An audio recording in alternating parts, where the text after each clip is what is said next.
I would like to welcome you all to the launch of the much anticipated book, Good Girl, Bad Period, Breaking the Silence on Misogyny and Gaslighting Through the Lens of Endometriosis by Silvia Young, director and founder of FemTruth and FemTruth Youth. My name is Alexandra Mitchell, and I'm the creator and host of the Invisible Iconic podcast. So I would like to welcome Heather. Thank you. The first thing I want to say, of course, to everybody, welcome, welcome, welcome. Everyone who has come out to celebrate our Silvia on the launch of her newest book, Good Girl, Bad Period. I want to give an especially warm welcome to the more than 80 contributors who bravely shared their lived experiences with the world to help make this book a success. I want to take a moment to congratulate Silvia, all the contributors on this tremendous achievement.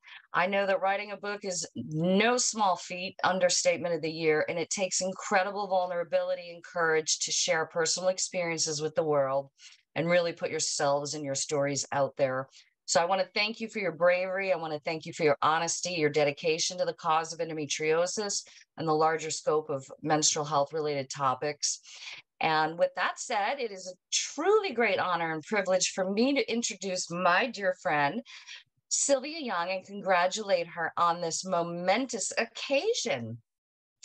As you may know, Good Girl, Bad Period marks her 5th publication under FemTruth, and in addition to her intersectional works, Silvia Young is a prolific and incredibly talented writer, playwright, social movement leader, organizer, legislative and policy effort trailblazer, of course, founder of FemTruth Youth, her 501c3 nonprofit based in California, and an incredibly dedicated advocate I've had the privilege of knowing for many, many years.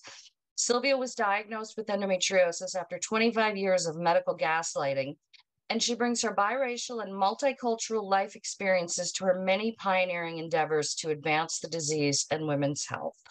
And we are lucky to have her. Storytelling in health is a powerful, age-old, multifaceted means of communicating, educating, inspiring, advocating, and building a sense of community. It harnesses the power of personal narratives to promote understanding, empathy, and strides toward better health outcomes.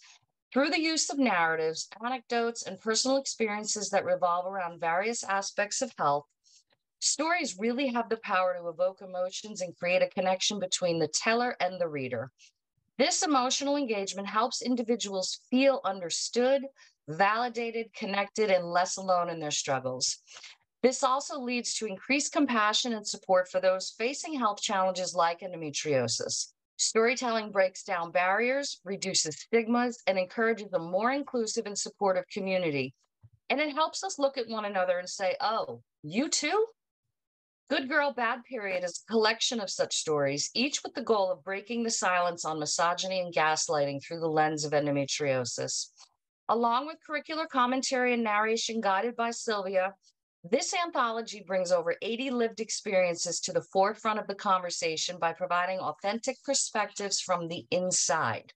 We are the only owners and experts on our narratives. The counter-narrative weaved throughout its pages by the author also calls attention to many of history's most prominent feminist writers and organizers whose works attest to the themes the book intends to destigmatize. While we've already established, and most of us already know, that endometriosis isn't a period disease to be sure, and you don't need to menstruate or have a uterus to struggle with endo, menstrual pain can be a large part of the experience for many. And yet menstruation in general for those with and without endometriosis remains so taboo, and the disease is too often referred to as simply killer cramps or just period pain.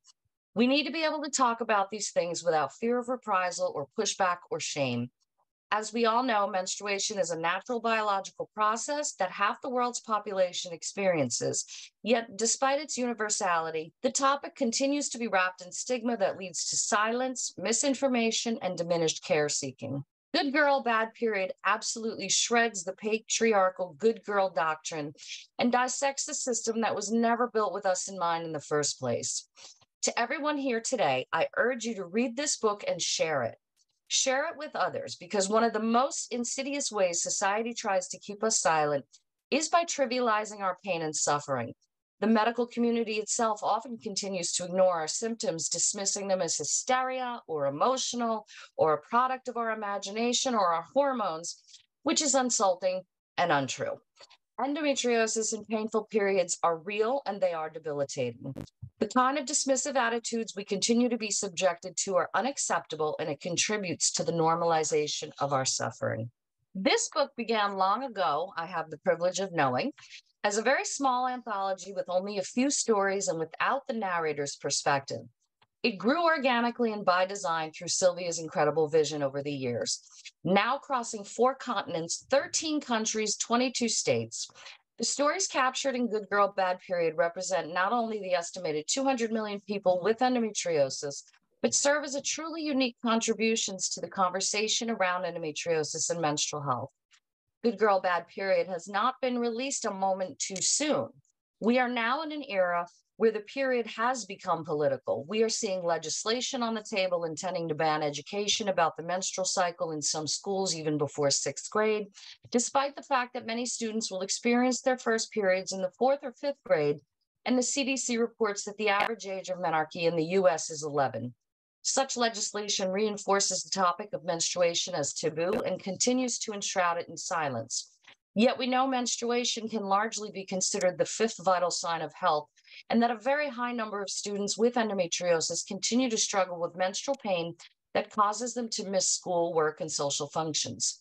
Symptoms of endometriosis, including menstrual pain, have long been associated with inferior quality of life and economic strain. Delayed diagnoses, inadequate care, lack of access to quality treatments, and poor support of those struggling with endometriosis continue in large part due to the health disparities and lack of information across the spectrum. Good Girl, Bad Period boldly breaks down this silence and brings the conversations to the forefront, addressing myths, misunderstandings, and stigmas surrounding endometriosis, menstrual health, and much more in a clear and empowering way. Silvia has done an incredible job of using her expertise and personal experience to create a book that is informative, relatable, and searingly honest. The journeys bravely shared within these pages about endometriosis, menstruation, the challenges so many of us have faced and continue to face, and even thankfully some triumphs, interspersed with historical context, are helping to normalize the conversations that need to be heard as we continue to push this disease forward. It reminds us that the shame is not ours to carry. By collating and giving voice to push the disease forward and carry crucial narratives across all racial, ethnic, and socioeconomic sectors, Good Girl, Bad Period is meeting people where they are in their journeys and bringing their critical perspectives to the front of the dialogue. The vulnerable moments and truths so courageously shared by others throughout this book from every corner of the world will help save someone's life. As Silvia said in her introduction, we can't afford to stay silent. We don't owe society compliance to invisibility, and I agree. I am confident that this book and the contributors herein will change lives and change the conversation about endometriosis and menstrual health. It is a testament to the power of our community, to the power of storytelling, and to the power of bravely breaking down barriers. So let's celebrate this incredible achievement and the powerful words and truth contributed by so many of you within its pages, and continue our important work of advocating for endometriosis education and empowerment. Good Girl, Bad Period is not just a book. It's a powerful call to action and a manifesto for all bodies affected by the disease to reject the shame society has placed upon us in order to embrace our truths. We must continue to use our voices and tell our stories to demand better education, better healthcare, better access to care, and better understanding of the disease. Our lives depend on it, and these are the stories that simply must be told. Silvia, congratulations and thank you. And to all of you and the contributors who helped bring Good Girl, Bad Period to fruition as a true labor of love and sacrifice through all the setbacks and obstacles, I am proud to be part of your momentous occasion. Thank you so much, Heather. Hello, and thank you for coming. I'm Silvia, and I'm the author. And I really want to thank Heather. That was beautiful words. I want to thank all the contributors, the interviewees, the editors, all the collaborators, the event hosts, and everyone supporting this book along the way. It's been years in the making, as we've all been waiting anxiously for it to come out, especially those that have been on this ride since the first edition, when it was just Fem Truth Endometriosis edition, the first book on this series. So thank you for everyone joining today. I really appreciate it. I've been asked what inspired me to kind of take this angle with this book. And as most of you know, I'm not a medical writer, and I don't fancy myself one, and that is not my lane. But the way I see this is way more social. And I relate to myself as a young girl, not having the tools to navigate out of bad situations. And I was just obsessed with biographies and reading other people's stories and learning from them. How did they get out of situations? How did they get from one point to another point? Just so much soul searching. And so when I first put the first edition together, even though the stories were absolutely so compelling, what I wanted to add was way more context to these stories, because otherwise we assume everyone's living our existence and you can't really have as much compassion as I wanted the reader to have. So when I decided to do the interviews, that was really, really exciting for me to really see what it was like to live in these regions. What is their healthcare like? What is their political system like? So that we don't only learn about accessing healthcare, but all the other intersections that affect our access, and how our voice and what we do and the action we make can make a difference. We can be one of those stories that I, learned about when I would read biographies. We are actually those stories. And this book celebrates all of us that have put these stories out there. Some of these stories come from people that used to be very, very big in the scene and now aren't. And I want to capture their magic, because everything they did made a difference and brought us to where we are today. Just like a lot of the writers that I covered, such as Sylvia Plath or Virginia Woolf or Bell Hooks, it all brings us to where we are today, had we not had those in front of us blazing trails. So where do I want this book to go? Where I want this book to go is curriculum. And I'm really happy to say that we are already making strides in that. And it's already been accepted into several curriculum at the college and university level. What's so exciting about that is if we can capture a student before this disease or any diseases take their health to the level of disability where they can't have as much impact, then maybe if we can get the information to them early, they can be part of the solution. They can be the ones creating these patient-centered solutions that help take us into this next wave of really having care and being heard with solutions for us and by us, much like this book. And that's how I think about this book. But it's for us, by us, and for other people like us, just like I would try and find myself in these biographies and try and find tools to navigate. I hope that our stories are going to give others the tools to navigate as well. That's the goal. So they're not in the dark for as long as we've been in the dark, that we use our stories for action. So I want to thank you again, everyone, for coming. And I really appreciate it. I feel like you're all like family. Thank you again for the support. I can't say enough. So my name is Elsie Wandera, and I'm all the way from East Africa, Kenya. And it's actually a pleasure to be here again. I can't say that enough. So I'm the founder of the Endometriosis Foundation of Kenya. I started it in 2015 from a place of frustration, just because at the time there was very little understanding about the disease amongst the healthcare practitioners and even in the general public, because I was very frustrated at that time. I was like, why are these doctors consistently telling me that all I have to do is, one, get pregnant, or secondly, continue just using family planning pills to manage the pain? And I couldn't understand, after much research and reading about it, that there were so many women who were suffering with the condition, but there was just no cure. To date, I still cannot wrap my head around it. And so for me, the reason why I started the foundation was to address the health disparities. In Kenya, where I live, it's very difficult for women to access the treatment and the care for endometriosis without having to pay from their own pocket. There's a lot of the stigma around period pain.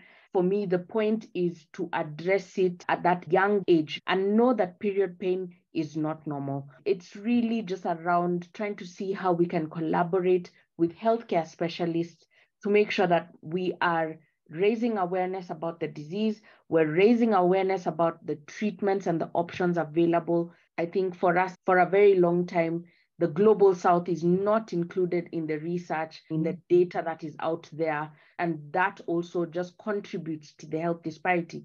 And for me, it's just to make sure now going forward that we can participate in research, and we can participate in just making sure that we drive equity and inclusion for Kenya and in East Africa. I am also a member of the World Endometriosis Steering Committee, and that was a big step because it just meant that finally someone was seeing the work that we were doing in terms of raising awareness on this side of the Sub-Sahara.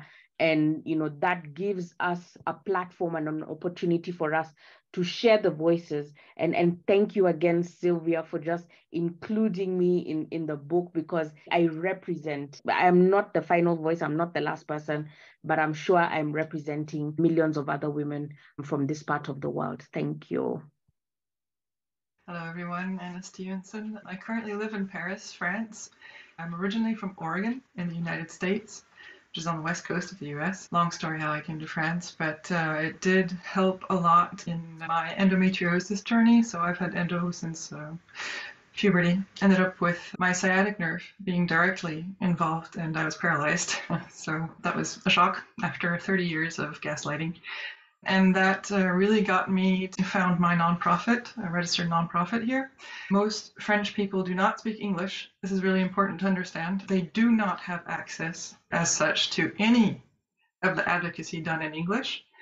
And the vast majority of what you can find in France is like 30 years old from an American perspective or a Canadian perspective or even an Australian perspective.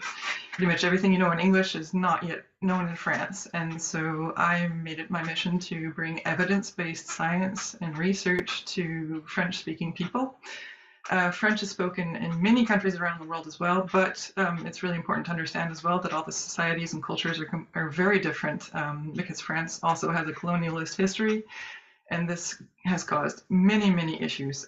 That's an understatement. So what I'm trying to do at my level is get more inclusivity, because they also do not know that it is not a menstrual disease. They do not know that it doesn't just affect women. It can affect anyone, even without a uterus. They do not know that. And trying to get a better level of research as well, because even though they don't have the evidence and the access, they are still at a very high level of research and influence in the endometriosis research world. I work with doctors in Paris who do understand these issues. They're extremely rare and they're extremely good, which is, I'm blessed to know them and have found them. And we're working on a program to finally bring endometriosis evidence-based knowledge into the workplace and finally get some semblance of intersectionality into this. Good evening, everyone. My name is Katrina Aline, and I am from the country Barbados. I am the president and founder of the Katrina Endometriosis and Women's Health Association. Sadly, conversations about menstrual cycles still remain taboo in many cultures, as well as in Barbados. I am strongly of the view that body literacy supports my habitual and frank discussion about women's health can make it easier for girls and women to normalize these conversations. While most girls have what is considered to be a normal period, unfortunately, there are some who experience harrowing, debilitating pain. Often they are told such excruciating pain is normal, when truth be told, it is not. As a proud Barbadian, I'm honored to be one of the stories in this book. My foundation, Katrina Endometriosis and Women's Health Association of Barbados, has partnered with the Ministry of Education and Technical Board to expand the growth of health education in schools across the island. KIWA is committed to bringing good girl, bad period to the nation classrooms, and in the process, aid in fostering a climate where young girls are no longer hesitant to openly have conversations about menstrual health. Personally, I look at this book as an enormous reservoir of information. This, I believe, will benefit our students here in Barbados. Indeed, I am eternally grateful that Silvia had a global reach. I hope that through our alliance, we can generate further interest and discussion with the ultimate goal of taking this movement forward. Next, I'd like to introduce Julia. Like Katrina, I am also from Barbados. My organization is the Barbados Association of Endometriosis and PCOS. And I'm currently in the US. I'm doing my PhD in public health, focusing on social and behavioral health, honing in on issues related to women's health, but particularly the intersection of race and gender. And I'm so happy that some of the others before really highlighted the issues related to gender and racism within the healthcare sector.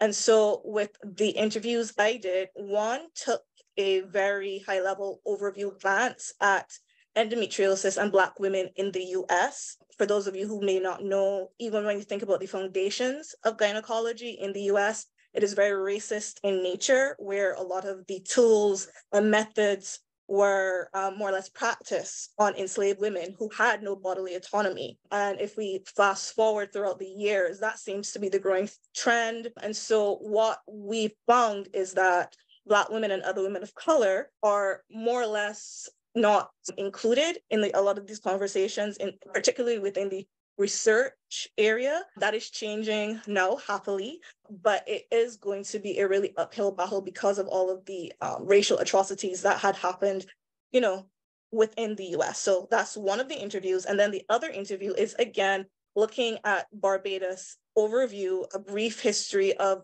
the women in Barbados and endometriosis. Because endometriosis was not seen as a condition that afflicted Black women and other women of color, even when Black women were diagnosed with endometriosis, it still seemed to be more or less taboo that really couldn't be endometriosis.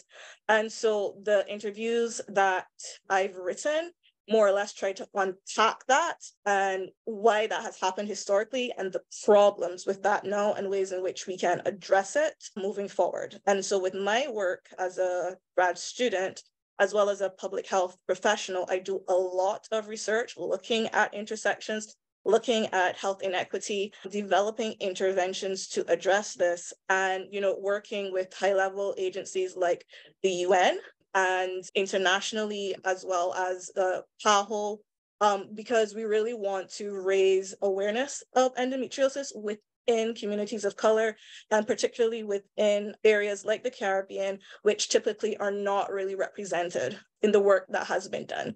And so I'm really excited to have contributed just a little bit to the book. And again, thank you so much, Silvia. So next we have Brandy. So when I first started, there was really nothing out there. Nancy's Nook Facebook group was pretty small. It wasn't the size that it is today.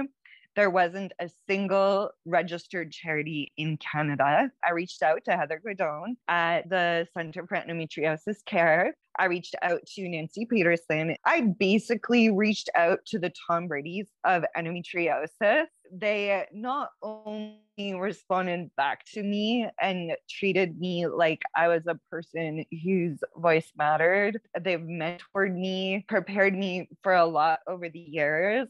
Silvia is just a real natural, and she has accomplished something that very few have been able to do at any point in endometriosis activism, and that is uniting and getting people to work together that traditionally cannot be in the same room together. When she asked me to be a Canadian ambassador for 31 Femmes Truths, absolutely, yes. What can I do? I was started as a founding member of the Endo March for representing Alberta. I was one of the leaders that was able to organize media for people around the world. And then I founded the Endo Revolution. I produced the Endo Israel campaign, which translated a lot of information and connected organizations from all over the world in several different languages. And I had a platform being, I was starring on a web series. I was on television. I was co-hosting and going on radio shows, no podcasts. There was really nothing out there. So I was the one that was creating in-person support here for the very first time. And I was showing up and I would set up like 20, 25 spaces and balloons and gift bags, just in hopes that one day somebody would show up. And eventually somebody did show up. And it was such a moving experience to meet somebody else that felt that way that I felt, not having the resources, not having the support, not having a person that really truly understands and is willing to talk about it, because back then it was still very taboo to talk about it. I was also meeting with girls as young as 14 years old that were told to get pregnant, girls as young as 16 years old to get given hysterectomies. So you have these young girls that have been butchered, castrated. It's inhumane. And this is a really competitive industry. One of the first things I learned right away is that there's a huge marketing machine that we see in the community, whether it is doctors that are vying for patients, whether it is organizations competing for funding. It's a very competitive, multi-billion-dollar industry. I wish people really understood how deep in the rabbit hole it goes. I've made mistakes in my advocacy, and I try to be very, very careful of who I align myself. We managed to get the first landmark lightings. We managed to get government. We were the first to get government proclamations in the world. We got the address to the Legislative Assembly tabled, like the draft, done, tabled. We did that years and years and years ago. Silvia, she has a children's book that needs to be in every elementary school in the world, like in every language. One of the things I would say is really to sort of piggyback on Brandy. I mean, there's a lot of people out there who would be very, very happy to burn it all down just to be king of the ashes. And, we see that still. So people have to be very, very careful with whom they align. They have to be very careful who they choose for their healthcare practitioner. They have to be careful about everything with every aspect of their health. And, I said it before, we are the only experts on our own narrative. Unfortunately, I still see people having way too many surgeries, way too many suppressions, way too many treatments that aren't working, just like I did, and then 30 plus years later, we should have made more progress by now. And it's not for lack of trying. We stand on the shoulders of giants, and anything good that's ever happened in endometriosis has been the result of advocates like Silvia, like everyone here. We stand in that gap and we make the difference, vitriolic or not. I just think that we have to remember that we are the ones driving it forward and not to give up. And Silvia's book encourages us to do that. Silvia reached out to me to talk about Australia. She just wanted to know a little bit about what it's actually like to live here, a little bit about the history. So I let her know that I'm actually originally from Romania, and I was able to provide both perspectives. And I'm very grateful to Silvia for including both of those in the book. We are the poster child for endometriosis at the moment with our National Action Plan.